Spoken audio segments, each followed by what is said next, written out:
The B Series is fun to fly and a great introduction to kiteboarding. These kites are a must when learning basic kite flying skills. They offer just the right amount of power to give new kiters the feel of a traction kite, but not enough to feel unsafe. When choosing a location to fly your B2, look for a wide open area with smooth wind and free of obstacles, including fences, power lines, trees, roads, and people. Once you have found the ideal location, unroll your kite with the trailing edge facing the wind and secure it by placing a few small rocks or sand on the trailing edge. The thin black lines attached to the kite is called the bridle. The bridle has a left side and right side. Pick up both sides and do a visual check to make sure there are no tangles in the bridle. When you know the bridle is tangle-free, then it's time to connect the flying lines. Unroll a few feet of line off your line winder and match up the green flying line with the green bridle attachment and the red flying line to the red bridle attachment. Now make a lark's head knot with the end of your flying line. Slip it over the knot on your bridle attachment, secure the knot, and repeat these steps for the other side.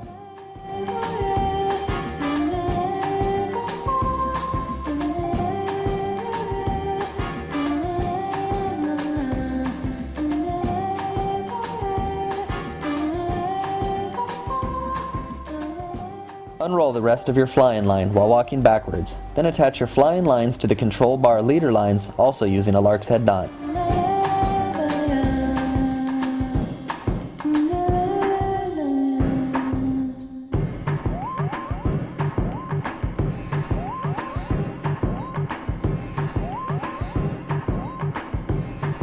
Pick up your bar to check for any line twists. If there are, spin your bar until the lines are straight. Once you untwist the lines, do a visual check to make sure the Slingshot logo on the bar is faced towards you and on the left-hand side. The bar should always be in this position to assure you that it's right side up. When packing up your B2, grab both lines in one hand and begin wrapping your lines around the line winder using an over and under motion. Continue wrapping your lines until you're a few feet from the bridle, then wrap your flying lines tightly around the end of your bar to secure your lines. Fold one wing tip to the center and place the bar on the fabric of the kite to prevent it from getting tangled in the bridle. Then roll the wing tips to the center and repeat those steps on the other side. Now you can pack it away in this stuff sack and it is ready to go for next time.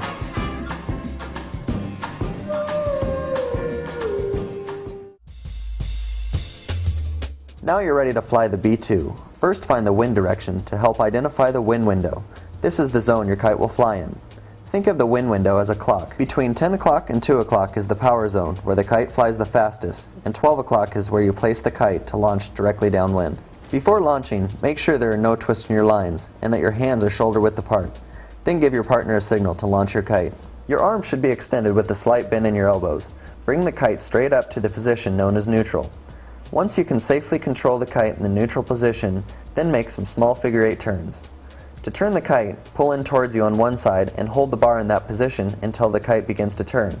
Then pull in on the other side of the bar until the kite turns in the opposite direction. In strong wind, you don't need to pull in too hard to get the kite to respond, and in lighter wind, you may have to pull in harder. Once you have mastered small figure 8s, try larger diameter figure 8s by sweeping the kite back and forth from one side of the power zone to the other. Try to keep the kite moving forward at the same speed to feel an even amount of power. Keep in mind, the faster you fly the kite, the more powerful it is, so if you want to feel more power, large diameter figure 8s will give you the power you are looking for. See how the kite responds in different areas of the wind window. Fly the kite to the edge of the window to simulate landing your kite, and notice how the kite responds slower than when it is in the power zone. Then practice landing your kite to your partner and relaunching from the edge of the wind window. Another skill that will help is to run with the kite. This creates apparent wind and allows the kite to fly when there is a lull in the wind or the wind is super light. To simulate getting up on a kiteboard, try sitting down, then sweeping the kite from one side of the wind window to the other.